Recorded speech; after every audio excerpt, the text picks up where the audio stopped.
Assalamualaikum guys, bagaimana kabarnya hari ini? Semoga kalian semua dalam keadaan sehat sentosa sejahtera.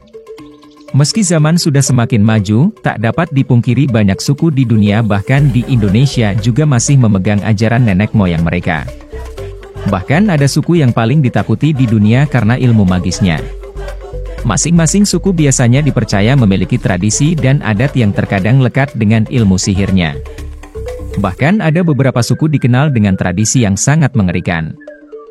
Banyak dari suku-suku ini hidup di daerah yang terpencil dan enggan untuk bergabung dengan dunia yang lain.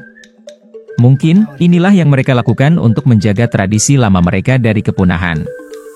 Umumnya suku yang memiliki tradisi unik dan aneh ini tersembunyi di sudut-sudut bumi yang paling dalam dan sangat terpencil. Mereka juga masih memakai alat berburu tradisional, kebiasaan, pakaian, sampai tradisinya yang masih tetap terjaga walaupun sudah ketinggalan zaman. Kali ini kita akan membahas beberapa suku dengan tradisi unik di seluruh dunia. Berikut adalah ulasan tentang suku yang memiliki tradisi unik dan aneh di dunia. Yang pertama adalah tradisi bibir piring. Piring dan bibir bukanlah suatu yang lazim dipasangkan, tapi tradisi turun-temurun suku Mursi, yang tinggal di sekitar Danau Turkana dan Lembah Omo di selatan Ethiopia, bisa memadukan keduanya. Suku yang termasuk bagian dari suku Surma ini, punya tradisi yang cenderung ekstrim, yakni meletakkan piring di bibir mereka. Piring yang dipakai tentu saja benar-benar piring pada umumnya. Biasanya terbuat dari tanah liat atau kayu, yang berukuran antara 4 hingga 25 cm. Tradisi ini hanya berlaku bagi perempuan, karena mereka percaya bahwa standar kecantikan sangat ditentukan oleh besarnya bibir. Biasanya, sebelum memulai pemasangan piring, para perempuan suku Mursi akan menanggalkan 2-4 gigi mereka. Bibir bawah juga akan dipotong, sampai benar-benar pas dengan ukuran piring. Para perempuan suku Mursi biasanya melakukan tradisi bibir piring sejak usia remaja, dengan dibantu ibunya masing-masing. Proses pemasangan piring memang mengerikan kalau dibayangkan. Awalnya, para ibu menarik bibir anak yang bibirnya akan dipasang piring. Bibir yang sudah ditarik lantas dilubangi hingga tembus dan berlubang. Tak tanggung-tanggung, proses ini dilakukan langsung dengan memakai pisau, lalu, bibir akan diregangkan dengan cara menyisipkannya dengan piring. Hal ini dibiarkan sampai luka di bibir mengering dan sembuh. Selanjutnya, piring akan diganti dengan ukuran yang lebih besar. Bibir tentu akan semakin membesar kalau proses ini terus dilakukan. Daya tarik perempuan suku ini pun dianggap semakin meningkat. Tradisi ini tentu tak hanya soal kecantikan belaka. Lebih dari itu, semakin besar bibir piring perempuan Mursi, semakin banyak pula mas kawin saat menikah kelak. Piring kecil biasanya menerima 40 ekor sapi, sementara piring besar bisa menerima sampai 60 ekor sapi untuk mas kawin.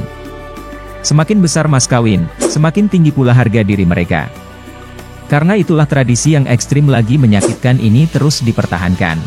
Yang kedua, ada tradisi memanjangkan telinga.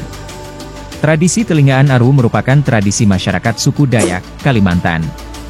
Tradisi ini dikenal sebagai kuping panjang, di mana telinga wanita suku Dayak sengaja dibuat menjuntai panjang menggunakan anting pemberat.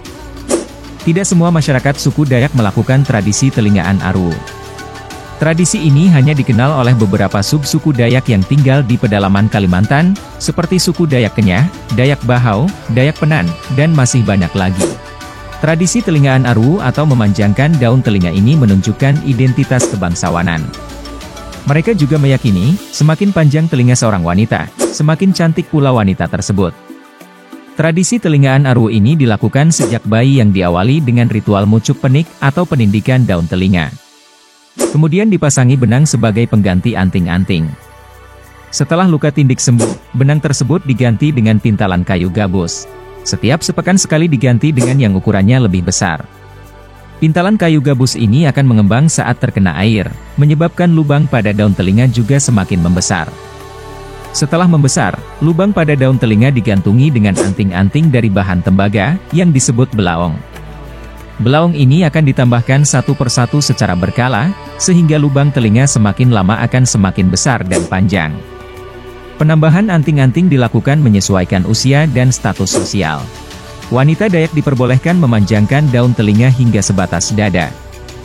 Daun telinga yang memanjang ini pun dapat kembali memendek apabila tidak lagi mengenakan hisang kafaat hingga belasan atau puluhan tahun.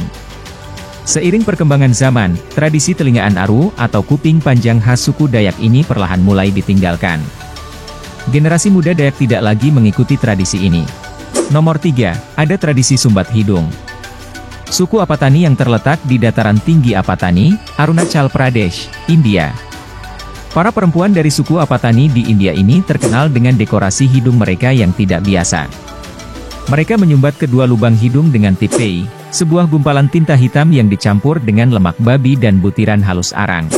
Namun, bukan seperti kebanyakan tradisi kecantikan dari suku-suku dunia lainnya yang bertujuan agar tampak lebih cantik, suku Apatani ini justru menyumbat hidung dengan tipei agar tampilan mereka tampak tidak menarik. Sejarah di balik penggunaan tipei oleh perempuan Apatani ini terbilang menyedihkan. Konon, perempuan-perempuan Apatani memiliki kecantikan yang luar biasa, bahkan paling cantik dari seluruh suku yang ada di India. Namun sayang, kecantikan mereka sering membawa malapetaka. Mereka sering diculik oleh suku-suku tetangga untuk dijadikan istri. Untuk menghentikan ketakutan tersebut, para leluhur suku Apatani pun memulai tradisi untuk menato wajah dan menyumbat lubang hidung para perempuan dari usia belia. Hal ini dilakukan agar mereka tampak tidak menarik. Selain menyumbat hidung, wajah perempuan Apatani juga dihiasi dengan tato berwarna hitam, yang menjulur dari ujung dahi hingga dagu mereka. Namun, pada 1970, praktik menyumbat hidung dan melukis tato suku Apatani di wajah sudah tak lagi diperbolehkan oleh pemerintah India. Kini, tradisi memakai tipei masih bisa ditemukan pada perempuan-perempuan tua Apatani yang memang menjadikan hal tersebut sebagai identitas mereka. Generasi muda tak meneruskan tradisi ini karena menjadi pemandangan yang aneh bagi mereka untuk ke kota mencari pekerjaan dalam tampilan wajah yang tak biasa.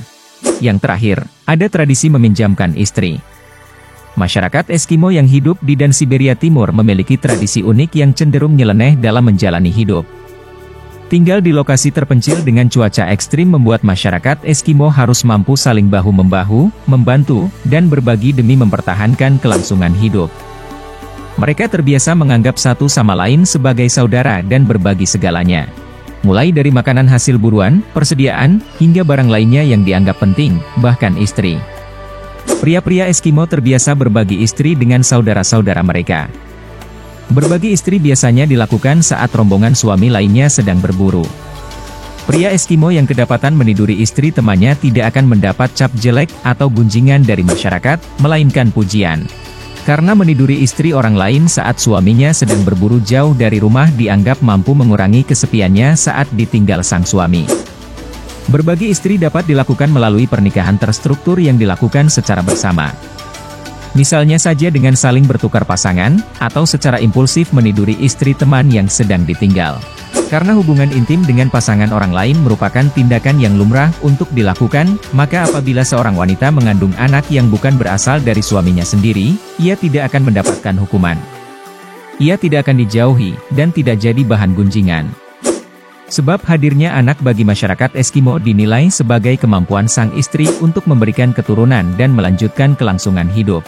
Sehingga apabila sepasang suami istri tidak dapat memiliki keturunan, mereka bisa mendapatkan anak dari pasangan lain. Ketika pria Eskimo sudah memiliki jadwal untuk pergi sementara waktu dari rumah, biasanya mereka akan mengatur kesepakatan antar saudara yang akan menjadi suami kedua. Suami kedua akan diberi kepercayaan untuk melindungi sang istri, termasuk untuk tidur bersama. Tradisi berbagi atau bertukar istri dalam kehidupan penduduk Eskimo sangat erat dan sulit untuk dipisahkan. Biasanya pertukaran istri akan diperbolehkan setelah pasangan melakukan sebuah ritual bernama seance yang dilakukan oleh seorang dukun.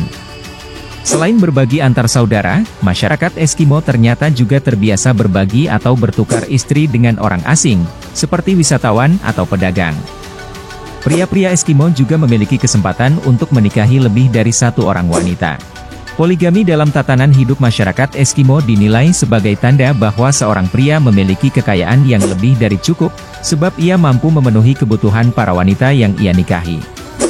Walau tingkat poligami di Eskimo menurun saat agama Kristen diperkenalkan pada masyarakatnya, praktik memiliki istri lebih dari satu yang dilakukan masyarakat di kutub utara itu tidak hilang.